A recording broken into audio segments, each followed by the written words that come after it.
Graduating na tayo ng high school, nagla-lunchbox ka pa rin. Tikman niyo to, menudo yan. Sige na nga. Ito mukhang masarap. Ano? In fairness, ang sarap. Sabi sa inyo. Actually nga, ang galing ni tita, ha? Diba? Sarap. Share din tayo. Sige. Sana lagi tayong ganito, no? Kahit mag-college tayo, friends pa rin tayo. Oo naman, no?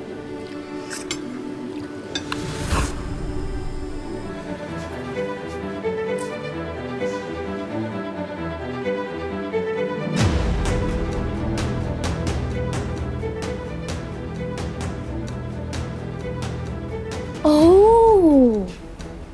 You look familiar. Pa-autograph naman, no? Miss Killer Best Friend. Pwede ba tigilan niyo na to? Tama na yan. Magkakaibigan tayo, di ba? Wala akong ginagawa kay Colleen, kaya pwede ba tigilan niyo na yan? Ah, so gusto mong tigilan namin to? Okay, fine. But a few conditions. Tigilan mo yung pagsisinungaling mo. Aaminin mo sa lahat na pinatay mo yung ate ko. At pagsisihan mo yung krimen na ginawa mo! Wala akong kailangang pagsisihan dahil alam mong wala akong ginagawang masama. Alam mo kung meron man akong kailangang pagsisihan dito, yun yung wala akong nagawa para iligtas siya. Kaya pwede ba tama na? Sinungaling!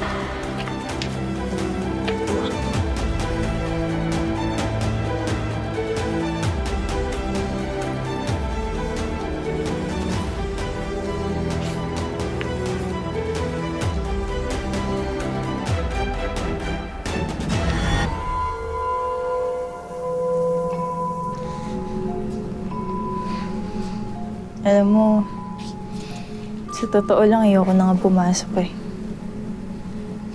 Tingin kasi ng lahat ako pumatay kay Colleen. Pues ako hindi. Si Lance, di rin naman siya naniniwala eh. Ako rin hindi naniniwala. Nay, sabi niyo masama pakiramdam niyo. Bakit pa kayo pumasok? Hayaan mo na, anak. Sayang din ang sweldo. Saka, dinalan ko kayo ni Bella ng lunch. Ako nagluto nito. Thank you po, Aling Ninfa. So, ito na pala yung new crowd mo.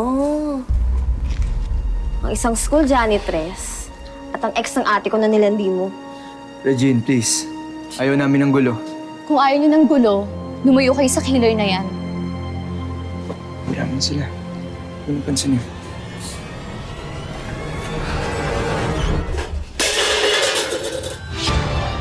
Diyos ko! Oh my God! Ano yan? Bakit may dugo? Tumawag kayo ng pulis! Bilis na! Sinasabi ko na nga ba, Bele? Sinungaling ka!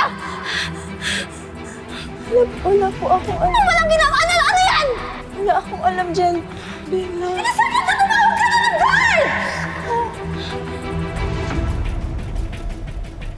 Sir, hindi naman ho tama yung ginagawa niyo sa anak namin. Natutrauma yung bata. Oo nga naman ho, sir. Biruin niyo, nagpapunta pa kayo ng mga pulis doon sa eskwelahan. Ano na lang ho mararamdaman ng anak namin? Kahit naman ho siguro sa inyo mangyari yun eh. Naiintindihan ho namin kayo. Pero kailangan ho naman talaga namin kayo ipatawag for questioning. May representative po tayo dito ng DSWD dahil minordedad pa po si Bella. Ma'am, sir, nakikilala niyo po ba ang lunchbox na ito? Sa akin po yan eh. Nakuha po ang lunchbox na ito sa locker ng anak niyo. Base ho sa investigasyon, ito ang ginamit na murder weapon kay Colleen Santiago. Eh, imposible naman yun. Anong patunay niyo? May nakuha na po kaming blood sample sa lunchbox. Nagmamatch po ito sa dugo ni Colleen. Hindi po totoo. Oo, sabi niyo na naniniwala naman kami sa iyo eh. Teka lang ho, sir. Paano naman ho kung merong ibang taong naglagay niyang lunchbox na yan dun sa locker ng anak namin? Baka naman ho, na-frame up lang ang anak namin. Mr. Reyes, bukod sa pagkakadiscover nitong lunchbox, may nagsasabi na nakita niya ang anak niyo nang inatake, si Colleen. Nandun siya mismo sa pinangyarihan ng krimen. Hindi po totoo yan. Kung sino man po yung nagsabi na nagsisinungaling po siya, hindi po ako mamamatay tao, kuya. Hindi ko po kayang gawin Nawawala yun. ang cellphone ni Miss Santiago. Nasa iyo ba yung Bella? Bukod to sa alitan yun ni Miss Santiago nung gabi pinatay mo siya. Wala po akong alam sa cellphone. Wala po ako kinukuhang cellphone eh. Sir, parang sumusobra na po kayo eh. Pinagbintangan nyo ng mamamatay tao, anak namin. Tapos ngayon naman magnanakaw. Oo nga naman. Wala na ho sigurong pinupuntahan to. Mabuti pa umalis na kami. Sir, sandali lang ho. Pasensya na ho. Pero base ho sa mga ebidensya na nakalap namin, kailangan ho munang manatili niya dito sa mga ngalaga namin. Ano? Bakit? Ikukulong yung anak ko? Hindi po namin siya ikukulong. Mananatili po muna siya sa facility for minors. Nay, ayoko na. Ayoko sumama sa kanila. Nay, ayoko dito. Anak, anak. Namin babalik. Gagawa kami ng paraan. Ayoko dito. Natatakot ako eh. Pakiingatan na. Ate, nasama ako. Lalagag.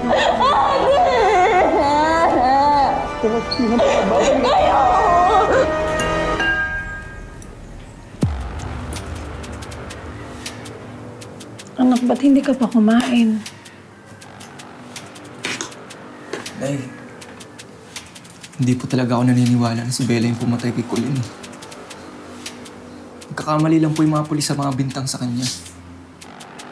Anak, ayoko rin naman maniwala sana. Kaya lang ang lakas ng ebidensya. Baka nga nagkamali tayo naniwala tayo kay Bella. Pero Nay, kilala ko si Bella. Mabuti po siyang tao. Mabuti rin po siyang anak. Anak, ganun talaga minsan. Akala natin, kilala na natin ang mga tao. Pero hindi pala. Nay, hindi. Gagawa po ako ng paraan para makalaya si Bella. Kahit ako na po mismo maghanap ng ebidensya. Kahit ako na rin po mismo maghanap kung sino talaga yung pumatay kay Colleen. Sinabi na tama na eh! Huwag kang nakikialam sa problema ng may problema! Simula ngayon, hindi na natin pag-uusapan si Bella. Hindi na sila babanggitin sa bahay na to. Lumabas ng totoo. Tapos ang issue. Kung nabubuhay ang tatay Rudy mo, magagalit yun sa'yo. Baka madamay ka pa. Kumain ka na! Ubusin mo yan! Naiintindihan mo ba? Wala kang galang sa tatay mo? Parang binaliwala ang nangyari sa kanya? Hindi yung anak mo. Tingnan mo nga. Sinusuway yata ako. Rudy. Sinabi ko kumain ka na! Ubusin mo yan!